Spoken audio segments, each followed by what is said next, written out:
Fear street prom queen 1988 में set है, कुछ ऐसे वक्त के बीच जो फर्स्ट और सेकंड पार्ट के फियर स्ट्रीट ट्रिलॉजी के इवेंट्स के बीच में आता है।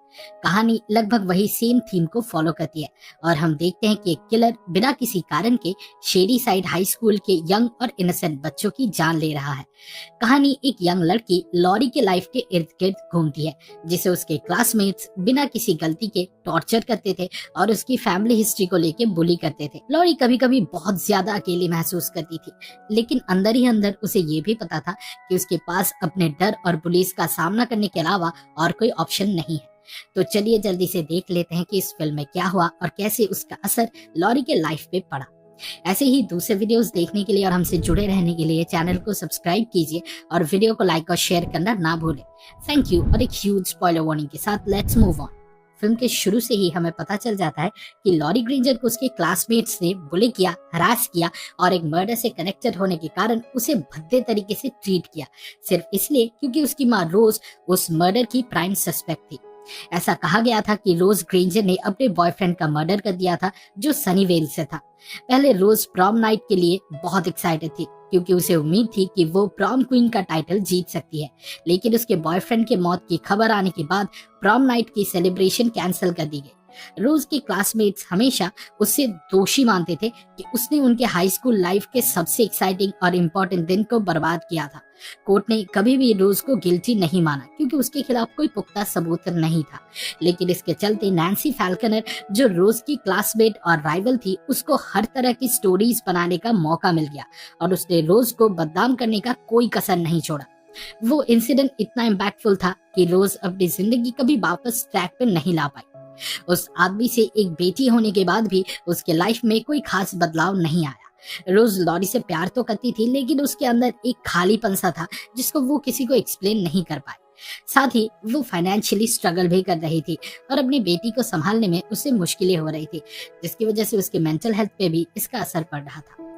लॉरी एक अच्छी लड़की थी, जितना उससे हो सका उसने अपनी माँ की मदद की, लेकिन ऑब्वियसली वो किसी भी हालत में अतीत को बदल नहीं सकती थी। उसे रोज पे उंगली उठाने वालों से नफरत थी और जो भी उसकी माँ को बुरा भला बोलता उससे लॉरी को गुस्सा भी आता था और कभी कभी वो हेल्पलेस भी महसूस करती थी। वो अंदर ही अंदर चाहती थी कि वो चिल्ला के पूरी दुनिया को बताए कि उसकी माँ बेकसूर है, लेकिन उसे ये भी पता था कि लोगों को सच से ज्यादा मजा दूसरों के ऊपर झूठी कहानियां बनाने में और बेतुके इल्जाम लगाने में आता है। लॉरी ने एक बहुत हिम्मत वाला डिसीजन लिया था कि वो प्रॉम क्वीन का टाइटल जीतने के लिए कंटेस्ट करेगी, चाहे उसे पता था कि टिफनी और उसका वुल्फ पैक इस पार्टिसिपेशन के कारण उसकी जिंदगी को नरक बना देंगे। टिफनी नैन्सी की बेटी थी और बिल्कुल अपनी माँ पे गई थी। उसे भी लॉरी जैसे बेचारे लोगों को टॉर्चर करने में मजा आता था। नैन्सी बाहर से तो एक केयर करने वाली और प्यार जताने वाली माँ थी, लेकिन उसने टिफनी को ये साफ साफ बता दिया था कि वो किसी भी हाल में एक ग्रेंजर से हार नहीं सकती। टिफनी लॉरी को हर एक चीज के लिए बुली करती थी। कभी कभी टिफनी के वुल्फ पैक यानी लिंटा, मेलिसा, डेबी को भी मन करता था कि वो उसे समझाने की कोशिश करे कि जो वो कर रही है वो गलत है, लेकिन वो लोग शायद उससे डरते थे। लॉरी ज्यादा लोगों से बात नहीं करती थी, लेकिन उसके लिए रिलीफ की बात थी मेगन की दोस्ती, जो कि उसके साथ हमेशा रहती थी। मेगन एक हॉरर फिल्म्स और कहानियों की नर्ड थी और उसका फेवरेट काम था जॉन फूकनार हाई रहना। मेगन को प्रॉम नाइट या स्कूल की पॉलिटिक्स में कोई इंटरेस्ट नहीं था, उसे सिर्फ लोगों को डराने में और प्रैंक्स करने में मजा आता था। एक और लड़की थी जिसका नाम था क्रिस्टी डेनो, जो एकदम रेबल टाइप की थी और उसे टिफनी के साथ साथ प्रॉम क्वीन टाइटल जीतने का सबसे फेवरेट कंटेंडर भी माना जा रहा था। टिफनी ऑब्वियसली क्रिस्टी को बुली नहीं कर सकती थी क्योंकि उसे पता था कि वो लॉरी की तरह डरपोक नहीं थी और वो चुपचाप उसकी बुलिंग नहीं सहती।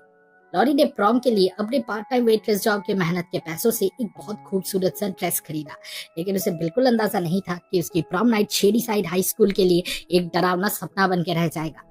लाल रेनकोट और मास्क पहने खूनी का पहला शिकार क्रिस्टी डेनॉ थी। वो सनीवेल के कुछ अमीरजादों को गांजा बेचने के बाद बस अपने घर जा ही रही थी। मास्क पहने हुए आदमी ने सिर्फ उसका मर्डर ही नहीं किया, बल्कि ये भी इंश्योर किया कि वो गलती से भी कोई सबूत ना छोड़े। प्रॉम नाइट पे हमें पता चला कि किलर स्कूल के अंदर ही छुपा हुआ था और एक एक करके उसने हर उस लड़की को मार दिया जो प्रॉम क्वीन टाइटल के लिए कंटेस्ट कर रही थी। लिंडा और उसके बॉयफ्रेंड सबसे हॉरिफाइंग तरीके से मारे गए और उसी तरह डेबी और जड भी मार दिए गए। किलर ने टाइलर को भी नहीं छोड़ा, जो कहने के लिए तो टिफनी से प्यार करता था, लेकिन उसने लॉरी को ही अपना दिल दे के बैठा था। और ये बात प्रॉम नाइट की रात सबके सामने रिवील हो गई। टाइलर भी बाकी टिफनी के दोस्तों की तरह ही उससे डरा हुआ था, इसलिए कभी उसके सामने अपनी बात बयान नहीं कर पाता था। टाइलर काफी टाइम से टिफनी को छोड़ना चाहता था और प्रॉम नाइट पे लॉरी के साथ थोड़ा इंटीमेट होने से उसे एक एहसास हुआ कि अब वो फाइनली अपना डिसीजन ले और टिफनी से मूव ऑन करे।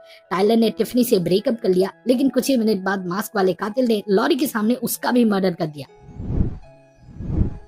फाइनली किलर अब मेगन और लॉरी के पीछे आया था, लेकिन प्रिंसिपल वेलेंट बीच में आ गया और किसी तरह से उसे रोक दिया। अंत में लॉरी ने अपनी टियारा उतारी और उसने किलर की आंख फोड़ दी, क्योंकि वो मेगन को मारने की कोशिश कर रहा था। साथ ही ये भी पता चला कि किलर और कोई नहीं बल्कि टिफनी का बाप और स्कूल का टीचर डैन था। उसने कहा कि उसने उन लड़कियों को सिर्फ इसलिए मारा क्योंकि उसे पता था कि टिफनी को प्रॉम क्वीन बनने की कितनी बुरी लत लग चुकी थी। नैन्सी ने खुद पुलिस ऑफिसर्स को बोला कि वो डैन को कस्टडी में ले ले और उसे जेल भेज दे, लेकिन डैन के पकड़े जाने से थोड़ी देर पहले ही हमने देखा था कि वहाँ 2 मास्क किलर्स थे जो लड़कियों का कत्ल कर रहे थे। इसका मतलब ये था कि एक दूसरा किलर अभी भी आजाद घूम रहा था और डैन शायद उसकी आइडेंटिटी को प्रोटेक्ट करने की कोशिश कर रहा था। लॉरी को समझ आया कि चाहे टिफनी सबसे घटिया इंसान ही क्यों ना थी, फिर भी उसके साथ जो हुआ वो गलत था। उसका बाप एक साइको किलर निकला और लॉरी इमेजिन भी नहीं कर सकती थी कि वो बेचारी लड़की कितनी ट्रॉमाटाइज फील कर रही होगी, लेकिन अल्टीमेटली लॉरी गलत साबित हुई। लॉरी ने टिफनी को उसके घर छोड़ने जाने का डिसीजन लिया क्योंकि उसे उसके लिए थोड़ा सा सिंपैथी फील हो रहा था। लॉरी ने टिफनी के घर रात गुजारी और लोकल पुलिस को स्टेटमेंट देने के बाद नैन्सी ने उनसे बोला कि उसकी बेटी को उसकी जरूरत है, इसलिए उसे छोड़ दिया जाए। फिल्म के अंत में हमें ये पता चला कि टिफनी और नैन्सी दोनों को पता था कि डैन क्या कर रहा था और एक्चुअली वो दोनों खुद भी उसके काम में उसकी मदद कर रहे थे।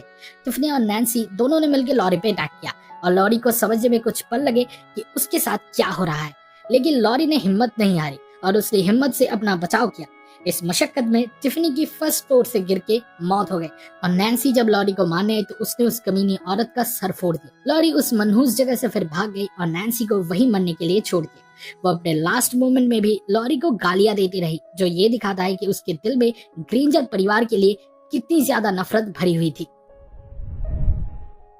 मिड क्रेडिट सीन में हमने देखा कि नैन्सी जमीन पे लेटी हुई थी और उसके सर से खून निकल रहा था और वो खून जमीन पर एक ऐसे सिंबल पे बदल गया जो एक विच के मार्क जैसा लग रहा था। आई गेस ये पूरी फैल्कनर फैमिली किसी सैतानिक कर्स के इन्फ्लुएंस पे थी, कुछ वैसा ही जैसे 1666 में फियर स्ट्रीट 3 में सोलोमन गुड की वजह से साइरस मिलर के साथ हुआ था। हमें पता है कि मॉल मैसेकर 1994 में हुआ था और कैंप नाइटविंग वाला इंसिडेंट 1978 में। इसका मतलब यह है कि प्रॉम क्वीन के इवेंट्स इनके बीच में ही सेट था। उस टाइम पर ग्रिमवार यानी स्पेल्स की किताब अभी भी गुड फैमिली के पास थी, शायद निक गुड के पास या उसके रिलेटिव शेरिफ गुड सीनियर के पास। निक के पास ये किताब 1994 तक थी, तो हो सकता है कि उसने या उसकी फैमिली के किसी और मेंबर ने फैल्कनस पे ये श्राप डाल दिया हो। एक और चीज नोटिस करने लायक है कि जो शेरिफ नैन्सी का स्टेटमेंट ले रहा था वो भी गुड फैमिली का ही था। ये बात नैरेटिव में डायरेक्टली तो नहीं बोली गई थी। आइडियली प्रॉम क्वीन के इवेंट्स का जिक्र एटलीस्ट फर्स्ट इंस्टॉलमेंट में होना चाहिए था जो 1994 टाइमलाइन पे घटी थी, लेकिन ऐसा कोई जिक्र वहां नहीं था। अब सवाल ये उठता है कि निक गुड या उसकी फैमिली का कोई मेंबर फैल्कनस पे श्राप क्यों डालेगा? शायद उस शेरिफ के इंटेंशंस उसके एंसेस्टर्स जैसे ही थे और वो अपने आसपास के लोगों की लाइफ पे कंट्रोल रखना चाहता था, या फिर वो किसी पुरानी बात का बदला लेना चाहता था। मुझे लगता है कि फिलहाल तो मेकर्स ने भी डिसाइड नहीं किया होगा कि वो इस फिल्म के इवेंट्स को पूरी फ्रेंचाइजी के साथ कैसे लिंक करेंगे, और ये देखना इंटरेस्टिंग होगा कि वो अगले फिल्म्स में और क्या नया लेकर आ सकते हैं। इस वीडियो को देखने के लिए शुक्रिया। फियर स्ट्रीट प्रॉम क्वीन देखने का